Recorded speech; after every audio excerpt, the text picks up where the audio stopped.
What's going on, Cavs fans? Spencer German, Spencer Davies with you on a Sunday edition of our post-game reaction show. Cavaliers fall tonight by a final score of 108-93. First time this season, Spence, that the Cavs did not eclipse 100 points, which I think is probably speaks to this being a little bit of an anomaly tonight. But also, I thought there was some interesting stuff said just after the game from Kenny Atkinson, from inside the locker room, just about effort, about sort of like mentally how guys are playing and focus when they come out for the second half. So I do think on some level, even though we knew that the Cavs, this could happen at some point, like they're not going to be perfect every single night, even though they've been that way for much of the season. They played such good basketball. This does feel like a game that you kind of can look back on and use as kind of a stepping stone or a learning experience to sort of get yourself back focused, ready to go, especially as you hit the road and go on this 3-game road trip that they got coming up. Yep, and they have the same opponent on Tuesday. Yeah. And that helps because there's just kind of this feeling like it's a playoff series. You can prepare for it, you can make your adjustments against the same team, and you know what you've seen from them now. But I can't say that this is one you can flush because over the last few games now, third quarters have really been the Cavs' Achilles heel as far as the defensive end of the floor. They've given up over 37 points in the third in each of those. 37 tonight. It was 42 against the Raptors. It was 43 against the Thunder. That's a lot. That's a lot coming out of the break there in the locker room at halftime. So something they really got to fix up. It's not just missed shots. That was something that Kenny Atkinson made sure to point out in his post game was that just kind of be like an excuse the way to use that one. Yeah. But it was really the pressure that the Pacers had all night that really changed it. I wouldn't say all night actually, because the Cavs did play really well defensively in the first half, gave up only 40 points. I think the Pacers were shooting below 38% at that point. But then the fouls started coming on the Cavs part. Then they started getting caught up in the referee game to where they weren't getting the fouls they wanted on one end. And then that led to easy buckets on the other. And it was just not getting back in transition after misses or makes that really hurt Cleveland. And Indiana's full court pressure, whether it was Ben Shepherd, Andrew Nembhard, all of these guys were picking up full. TJ McConnell, always a nuisance against Cleveland, who really kind of ratcheted it up and turned this into a pace that Indiana wanted to play at. And then they also started making their shots and getting the profiles they wanted. And I mean, huge credit to Indiana for doing that. And their long players, their long wings and bigs like Obi Toppin and Jarris Walker, in my opinion, were really the ones whose straw kind of stirred the drink for them. Yeah, I mean, especially with Tyrese Halliburton not coming back out after this for the second half. I think that sort of on two fronts led to Indiana, some other guys kind of stepping it up. And I think on the other hand, as Kenny Atkinson sort of talked about after the game, left the Cavs playing a little bit more lax, I think, because they realized like, oh, their best offensive player is not out there. So, I don't know, man. Like it was interesting. Like I know Kenny really harped on the defensive side, and that is a concern. And I understand why. He kind of joked like, I guess I got to get better halftime speeches. But I do think like part of this too was obviously just like the shot making wasn't there. I mean, it was their second lowest field goal percentage from the floor in a game this season. It was their absolute lowest 3-point shooting percentage in a game.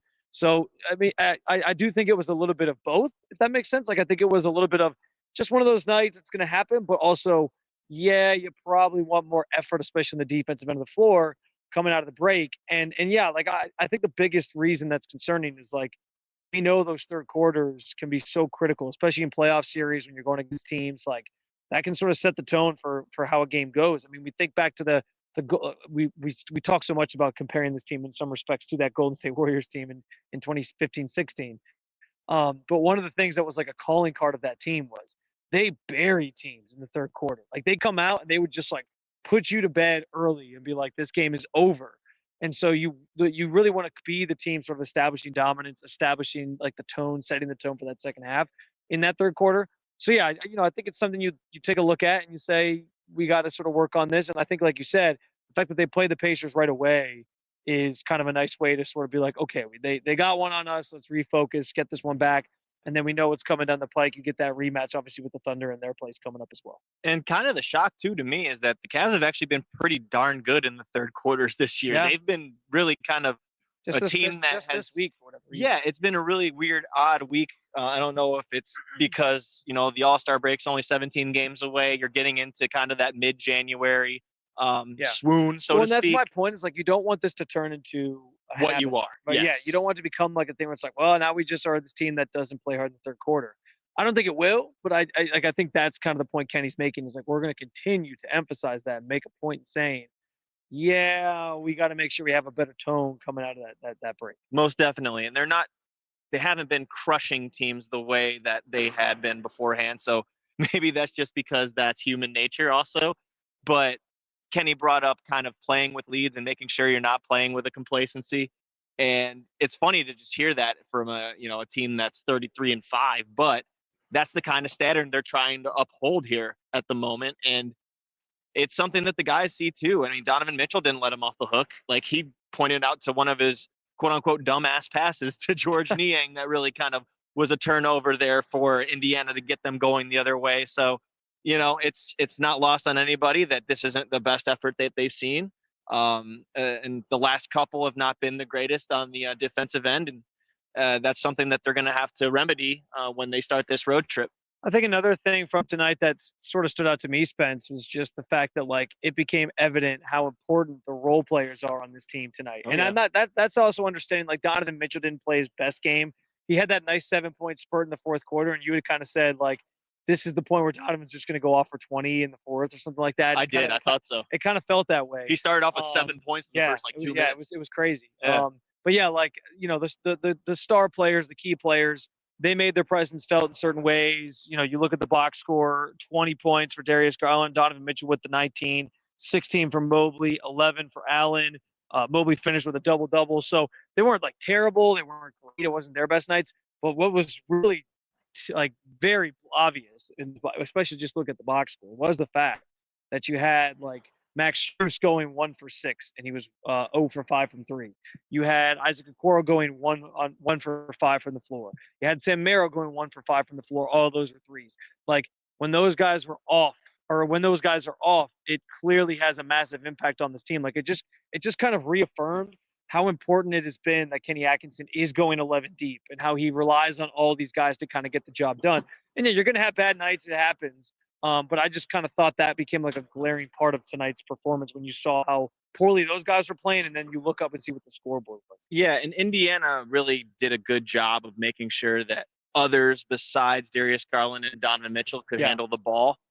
Cleveland was missing Ty Jerome tonight because of an illness, and that is a key ball handler, somebody who's really been a spark for them when things haven't been going their way. So you look at who else could make plays for you or handle the ball in that situation. Karis LeVert was tirelessly guarding all night. It's not going to come from Isaac Okoro. Max Strus had a tough time going down the lane today with a lot of that length swiping down at his arms. And yeah, there were some calls that were definitely missed in the third quarter, but as I referred to earlier, the Cavs kind of got in their own head at that point. So other than that, Evan Mobley had a hard time kind of creating for others, as we didn't see last game. And kind of had a little bit loose of a dribble today, but it's going to happen sometimes. That's, an 82-game season. Yeah. Darius Garland even talked about that. He was just like, is this anything of concern that's coming up to you? He's like, it's like the first time we lost all month. Or yeah, like in a month or something. Was December 8th was their last loss. Yeah. So, yeah, over a month. Yeah, so, I mean, it is what it is, but that is a tough team right now, the Pacers are. They just come off of a game where they held the Warriors to, I believe, somewhere around 94 to 96 points themselves. So that's a team that's really been playing better defense since the new year.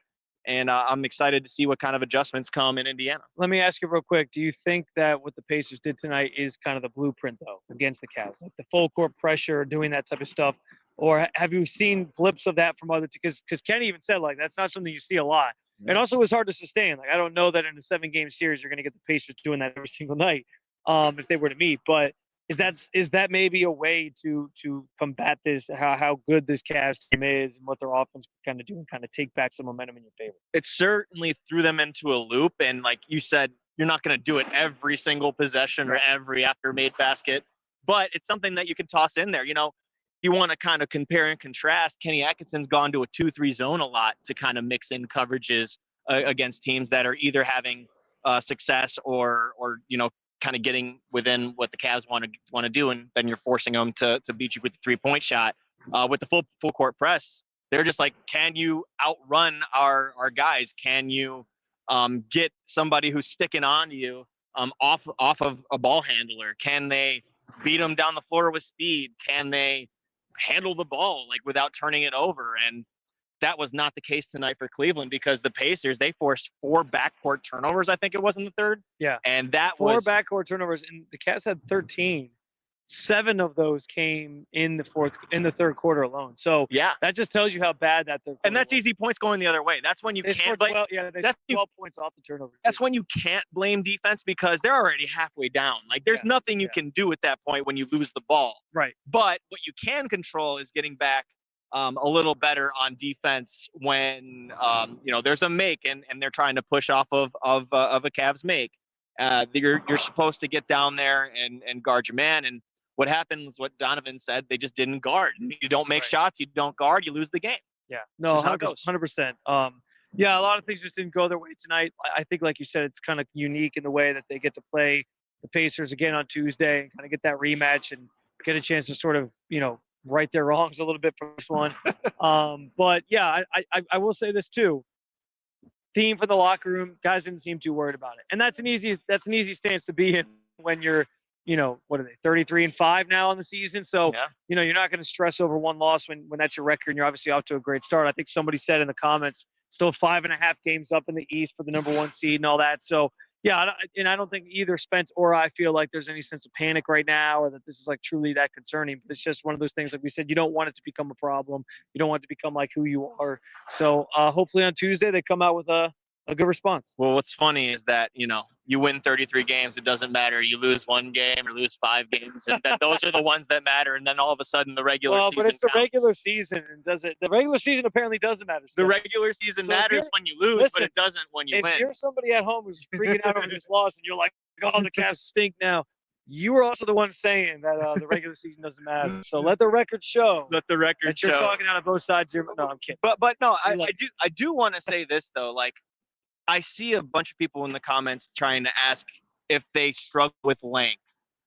But there's no way that 38 games into the season, you have 33 wins, that you haven't played a bunch of teams with length at this point. I do, because the NBA is all length at this juncture. It's not like every team has a roster construction like the Cavs do with 2 small guards and 2 bigs. There's no way that they haven't faced teams with length and stuff like that. A lot of this has to do with shot making. A lot of this also has to do with not guarding when you're barking at the refs. Yeah. Well, and I think to your point, like, there's certain things you can control to combat that issue anyway.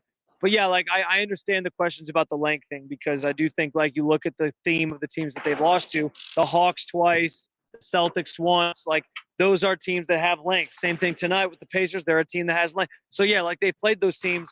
I do think there's a little bit of a history that they have struggled against them, but I also think, like, this team deserves the benefit of the doubt because of how well they play. But I think OKC definitely has guys like that. I know that they're not as talented record-wise, but the Raptors have all kinds of guys that are like 6'7" to 6'10". Well, but so that's why I don't see where they're seeing. To your point, though, like I think the Raptors were a team in recent years. I know this year it's gotten better, but they have given them problems because of that reason. So I think that's just something that they're going to have to sort of shake around. They're going to have to kind of prove it, and that's okay. Yeah.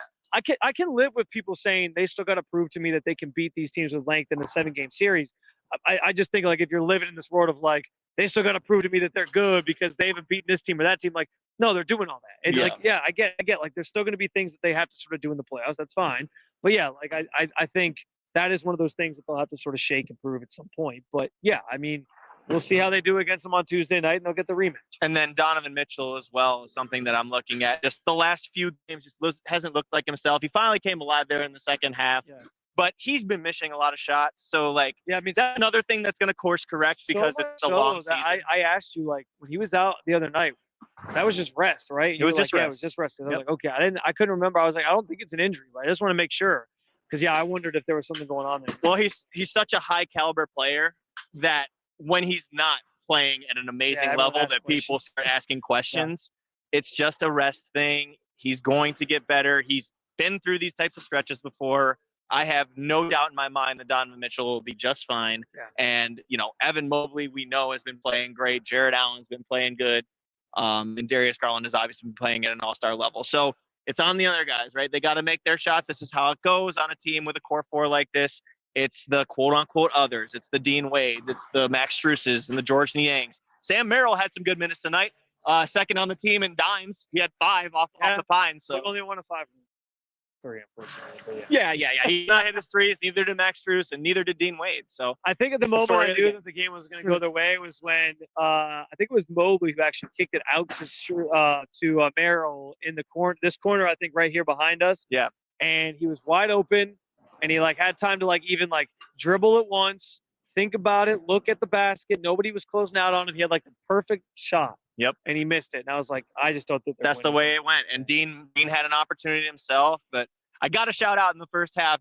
Sam Merrill crossing up the guy who was guarding him, and then dishing out to Darius Garland for 3. That was one of the coolest plays driving kick from Sam Merrill. How about that? Driving kick. It was a little bit of a role reversal there. All right, guys, we're keeping it short and sweet tonight. We appreciate you stopping by. As always, I implore you to head on over to Cleveland Cavaliers on SI website, where you can find some written content for the night. I put a piece up just about the quote from a couple quotes from Kenny Atkinson. I had some other quotes in there from Donovan Mitchell and Darius Garland as well, but just what went wrong in the third quarter and why he actually said the words that he thought his team deserved this loss tonight. So you can check that out along with some other post-game stories. Also, head on over to the Cavaliers and SI YouTube channel, where many of you might be watching this right now, where you can find more content from after the game, Kenny Atkinson's presser, Darius Garland's presser, Donovan Mitchell's presser, and obviously stuff throughout the week and previous games as well. And please, be sure to subscribe to the website. There you go. As well. You always want to slip that one in there, so I want to make sure you subscribe to it. So podcast, baby, and the podcast. That's right. Courtside with the Cavaliers on SI. If you didn't know, he's got it. There's the logo. Yeah. Look at Megs. All right, Megs. That's why he's the best producer there is. All right, guys. Thank you for watching. As always, have a great rest of your Sunday nights. Go back to watching some playoff football if it's still going on. I don't even know what the score is. And we will catch up with you guys here real soon as the Cavaliers head out to the Midwest and then the West to for the next couple of games in this upcoming week. Take care, guys, and we'll talk to you again soon.